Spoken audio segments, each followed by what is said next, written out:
하나님의 말씀은 구약 성경 호세아 10장 12절 말씀입니다. 호세아 10장 12절, 구약 성경 1265페이지입니다.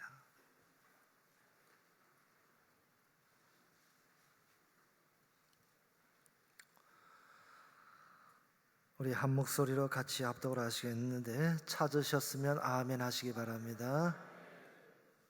같이 읽겠습니다. 시작.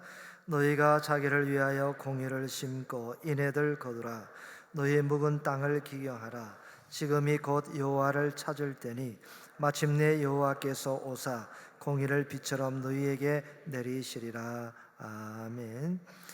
땅을 기경하라, 이러한 제목으로 말씀이 선포될 때 많은 은혜 받으시기 바랍니다. 아멘.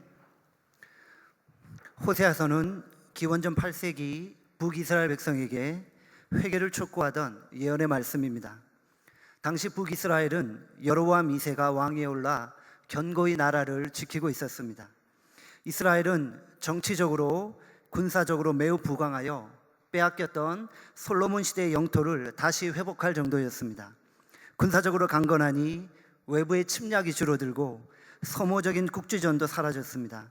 그리고 외부 강대국에게 무리하게 조공을 바치는 일도 없어졌습니다. 자연히 경제는 호황을 누리고 사회는 평화롭고 안정화되었습니다. 백성들의 삶은 윤택해지고 더 많은 풍요로움을 만끽했습니다. 이 시기에 북이스라엘은 역사상 가장 찬란했던 르네상스와 같았습니다. 이 시점에서 반드시 주의해야 할 것이 있습니다. 믿음이 있는 사람은 물질적 부요 속에서 하나님을 더 잘 섬기게 됩니다. 그러나 믿음이 없는 사람은 이런 부유함으로 인해 완전히 하나님을 떠나고 맙니다. 그 전까지 북이스라엘은 늘 외부의 침략 속에서 어려움을 겪었기에 지금 누리는 부흥은 하나님의 축복임을 그들은 알고 있었습니다. 하지만 이스라엘에게 주어진 물질의 축복은 그들을 더욱 교만하게 만들었고 점차 하나님의 은혜를 잊어가기 시작합니다.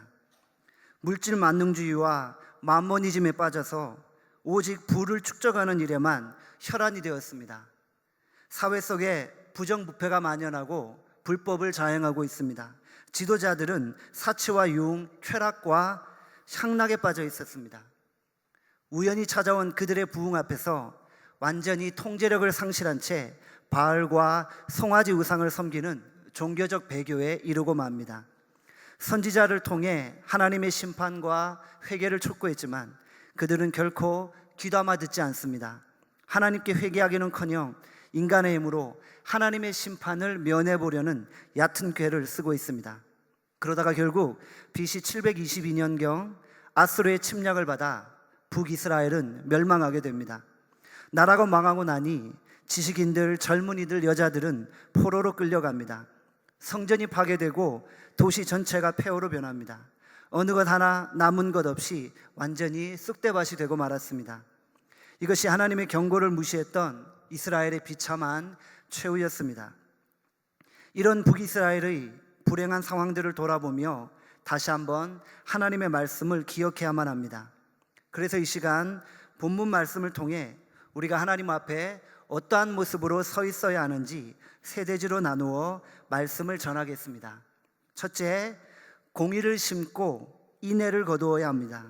호세아 10장 12절 전반절에 말씀합니다. 너희가 자기를 위하여 공의를 심고 인애를 거두라. 무엇을 심어야 합니까? 공의를 심어야 합니다. 공의란 무엇입니까? 공의는 히브리어로 체데크로 하나님의 말씀의 기준에 들어맞는 상태를 말합니다. 그렇다면 공의의 반대 개념은 무엇입니까? 미가서에 나타난 공의의 반대는 불의한 자와 악을 도모하여 가난한 자의 밭을 탈취하고 고아와 과부를 멸시하며 재판을 굳게 하며 거짓 저울추로 남의 재산을 갈취하는 것입니다. 이스라엘이 해야 할 일은 오직 하나님의 말씀 안에서 공의를 따라 사는 것이었습니다. 그러나 이스라엘은 지금 하나님 앞에서 공의에 반대되는 삶을 살고 있습니다. 호세아 10장 13절에 말씀합니다. 너희는 악을 바꿔라 죄를 거두고 거짓 열매를 먹었나니 공의를 심으며 살아도 시원치 않을 판에 공의는커녕 도리어 악을 밭갈고 죄를 짓고 있었습니다. 그러다 보니 결국 거짓의 열매를 먹게 됩니다. 죄에 대해 무감각해져 죄에 취한 삶을 살고 죄의 열매를 거두고 있습니다. 그들이 원래 거둬야 할 열매는 무엇입니까? 바로 인애의 열매입니다. 인애는 히브리어로 헤세드로서 자비나 긍휼로 해석될 수 있습니다. 우리가 죄를 행하면 거짓의 열매를 거두게 되고 우리가 공의를 행하면 하나님의 인애와 자비와 긍휼이 풍성해지는 것입니다. 본문의 특이한 점은 심고 거둔다는 농사의 용어를 사용하는 점입니다. 인생은 씨를 뿌리고 농사를 짓는 것과 같습니다. 처음 씨를 심고 밭을 일구는 것은 힘들고 고된 노동입니다. 하지만 추수 때가 되어 거둬들인 수확을 보면 큰 기쁨을 누리게 되는 것입니다. 그런데 심는 것보다 더 중요한 것은 무엇을 심느냐입니다. 죽은 씨앗이나 썩은 씨앗을 심으면 아무리 열심히 공을 들여도 수확을 거둘 수 없습니다. 그러나 아무리 작고 보잘것없는 씨앗이라도 그곳에 생명력만 있으면 꽃이 피고 열매를 맺게 되는 것입니다. 우리는 인생에서 무슨 씨앗을 심어야 합니까? 썩은 씨앗입니까? 아니면 살아있는 씨앗입니까? 설사 주변의 많은 세상 사람들이 거짓과 불법의 씨앗을 심는다 할지라도 우리는 공의와 정의의 씨앗을 심어야 합니다. 거짓과 불법의 씨앗을 심는 것은 쉽고 넓은 길입니다. 그러나 공의와 정의의 씨앗을 심는 것은 힘들고 좁은 길입니다. 우리는 무엇을 선택해야 합니까? 아무리 힘들어도 성도된 우리는 하나님이 원하시는 공의의 씨앗을 심어야 합니다. 그래야만 하나님의 인애와 자비를 거둘 수 있는 것입니다. 그런데 어떤 사람은 죄를 심고 나서 뻔뻔하게 하나님의 자비를 얻으려고 합니다. 죄악된 삶을 살면서 하나님의 은혜 받기를 원합니다. 이것은 어불성설입니다. 결코 날로 먹으려고 해서는 안 되는 것입니다. 갈라디아서 6장 7절에서 8절에 말씀합니다. 스스로 속이지 말라. 하나님은 업신여김을 받지 아니하시나니 사람이 무엇으로 심든지 그대로 거두리라. 자기의 육체를 위하여 심는 자는 육체로부터 썩어질 것을 거두고 성령을 위하여 심는 자는 성령으로부터 영생을 거두리라. 육체를 위하여 심는 자는 육체로부터 썩어질 것을 거두게 됩니다. 썩어질 것을 심고 영생을 거두려 한다면 그것은 하나님을 업신여기는 것입니다. 하나님은 심은 대로 거두게 하십니다. 썩어질 것을 심으면 썩어질 것을 거두게 되고 성령을 심으면 영생의 열매를 거두게 되는 것입니다. 이 땅의 것은 결국 유한하고 잠시 보이다 사라지는 안개와 같습니다. 우리가 이 땅의 것을 심는다면 결코 천국에 들어갈 수 없습니다. 우리가 이 땅의 것에 승부수를 던져서는 안 됩니다. 썩지 아니할 것, 영원히 남는 것을 심어서 영생을 선물로 받으시기를 바랍니다. 지금 우리에게 필요한 것은 무엇입니까? 바로 하나님의 인애입니다. 반드시 하나님의 자비와 긍휼이 있어야 합니다. 하나님이 긍휼히 여기시 않으시면 지금 이 순간 살아있을 인생이 아무도 없습니다. 이처럼 우리에게 필요한 인애는 우리가 공의를 심을 때 거둘 수 있는 것입니다. 우리가 이 땅에서 공의를 심어 하나님의 인애와 자비를 거두게 되길 주님의 이름으로 소망합니다. 둘째, 묵은 땅을 기경해야 합니다. 호세아 10장 12절 중반절에 말씀합니다. 너희 묵은 땅을 기경하라. 지금 이곳 여호와를 찾을 때니. 묵은 땅을 기경하라고 말씀합니다. 묵은 땅은 무엇입니까? 묵은 땅은 아직까지 한 번도 갈아보지 않은 단단한 땅입니다. 이스라엘의 완악하고 자고한 마음을 말씀합니다. 이 같은 자고한 마음을 모두 기경해야 합니다. 기경하다의 히브리어는 니르로서 땅을 새롭게 완전히 갈아엎는 것을 말씀합니다. 우리는 우리의 완악한 마음을 완전히 갈아엎어야 합니다. 새롭고 정결한 마음으로 주님 앞에 나아가야 합니다. 에스겔 36장 26절에 말씀합니다. 또 새 영을 너희 속에 두고 새 마음을 너희에게 주되 너희 육신에게 육신에서 굳은 마음을 제거하고 부드러운 마음을 줄 것이며. 우리는 육신의 본성상 굳은 마음을 가지고 있습니다. 우리의 마음은 탐심과 시기와 분노와 방탕과 음욕과 미움으로 가득 차 있습니다.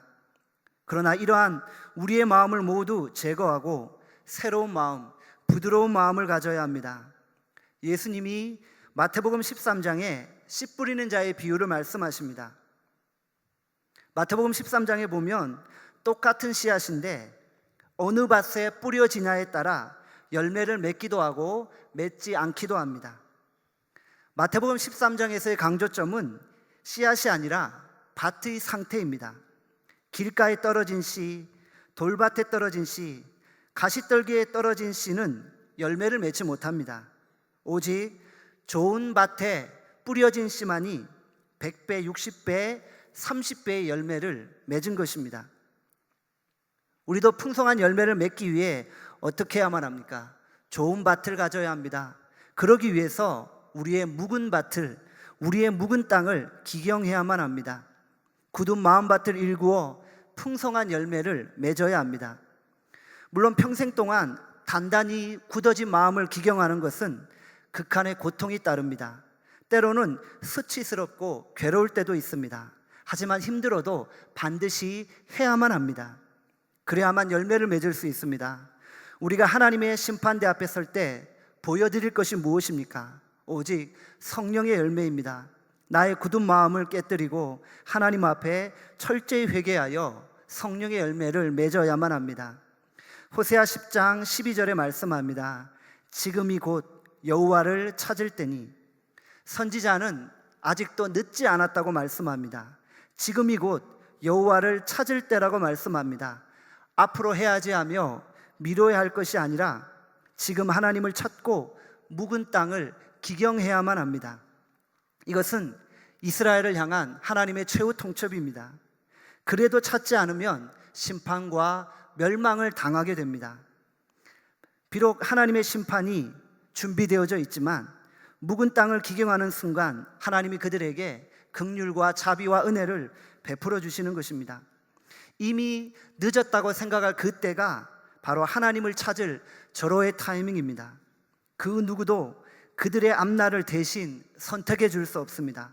그리고 어느 누구도 비난할 수 없습니다. 최종 결정은 이스라엘 백성 자신들의 몫이었습니다. 그렇다면 어떻게 하나님을 찾아야 합니까? 내 마음에 주인 삼았던 모든 것을 내려놓아야 합니다. 내가 절대적으로 생각한 것, 이것만은 하나님 앞에서 포기할 수 없다고 붙잡고 있었던 것을 십자가 앞에 모두 내려놓아야만 합니다. 내 인생의 모든 것들 포기하고 다 내려놓고 오직 주를 위해 살기로 결단해야만 합니다. 세상 것은 바라보지 말고 오직 하나님만을 바라보아야 합니다. 우리 모두 다 마음의 묵은 밭을 기경함으로 100배, 60배, 30배의 결실을 맺기를 주님의 이름으로 소망합니다. 세 번째, 마침내 오사 공의를 비처럼 내려주십니다. 호세아서 10장 12절 하반절에 말씀합니다. 마침내 여호와께서 오사 공의를 비처럼 너희에게 내리시리라. 이스라엘이 공의를 심고 묵은 땅을 기경할 때 어떤 일이 벌어집니까? 마침내 여호와께서 오십니다. 그리고 공의를 비처럼 내려주십니다. 본문에 나타난 두 가지 동사는 오다와 내린다입니다. 이것은 둘 다 미완료 3인칭 단수형으로 완료된 것이 아니라 끊임없이 계속됨을 보여줍니다. 누가 오고 누가 비를 내립니까? 오고 내리는 주체는 바로 하나님이십니다. 먼저 하나님이 우리 가운데 친히 오시는 것입니다. 하나님은 한번 우리에게 오시고 끝나는 것이 아닙니다. 하나님은 매일매일 우리 가운데 오시고 우리와 동행하십니다. 하나님은 우리와 함께 하시길 기뻐하시고 우리에게 자신의 모습을 보여주기를 원하고 계십니다. 하나님은 우리의 직장에도 찾아오시고 가정에도 찾아오시고 학교에도 찾아오십니다. 심지어는 내가 홀로 앉아 있는 나만의 공간에도 친히 찾아오셔서 우리 가운데 말씀하십니다. 그리고 하나님은 우리가 드리는 매 순간의 예배 가운데 찾아오셔서 그 예배를 받기를 원하십니다. 하나님이 찾아오실 때 그 하나님의 영광이 충만하게 됩니다. 하나님이 성령으로 우리 가운데 임재해 주시는 것입니다. 우리의 예배가 하나님이 충만히 오시고 임재하시고 하나님의 영광으로 나타나는 예배가 되시길 바랍니다. 또한 하나님은 우리에게 공의를 비처럼 내려주십니다. 이것은 성령을 보내주시고 성령의 임재와 성령의 내주하심이 있음을 말씀하는 것입니다. 성령님 또한 우리에게 한 번 오는 것으로 끝나는 것이 아닙니다. 한 번 오셨다가 가는 것이 아니라 한 번 오시고 영원히 떠나지 않으시며 우리와 함께 하시는 것입니다. 우리 안에 하나님의 영으로 내주하시는 것입니다. 오실 때마다 복된 장마비와 같이 성령을 끊임없이 쏟아부어 주시는 것입니다. 그러므로 우리는 성령의 단비를 기다리고 사모해야 합니다. 우리는 이 말씀을 이해하기 위해 당시 팔레스타인의 기후를 보아야 합니다. 이스라엘 지역은 평소 때 비가 잘 오지 않다가 1년에 3차례 이른 비, 늦은 비, 장마비가 내립니다. 평소 때 바싹 메마른 광야 같은 땅이 이 비가 내릴 때 촉촉히 적셔지어 생명이 소생합니다. 한 해 동안 백성들은 이 단비가 떨어지기만을 학수고대하며 기다리고 있습니다. 이 비가 잘 내리면 농사는 풍년이 되고 이 비가 내리지 않으면 한 해 농사는 다 망치고 맙니다. 혹시 비가 내리지 않는다면 농부들은 시리와 절망에 빠지게 되는 것입니다. 우리도 이런 농부와 같이 단비를 사모해야만 합니다. 우리도 성령의 단비를 학수고대하며 기다릴 수 있어야 합니다. 성령의 은혜를 받지 못한다면 시리와 절망에 빠져 애통할 수 있어야 합니다. 에스겔 47장에 성전에서 흘러나오는 생수에 대해 말씀합니다. 성전에서 흐르는 물이 처음에 발목까지 찹니다. 그리고 무릎까지 찹니다. 그리고 허리까지 찬 후에 능히 건널 수 없는 큰 강을 이루게 됩니다. 그리고 이 물이 닿는 곳마다 생명이 소생하는 역사가 나타납니다. 이 물이 닿는 곳은 다 치유와 회복이 일어납니다. 병든 자가 이 물을 마실 때 나음을 입고 죽은 자가 이 물에 담을 입을 때 다시 살아나는 것입니다. 이 물이 닿는 곳마다 다시 소생케 되는 역사가 나타납니다.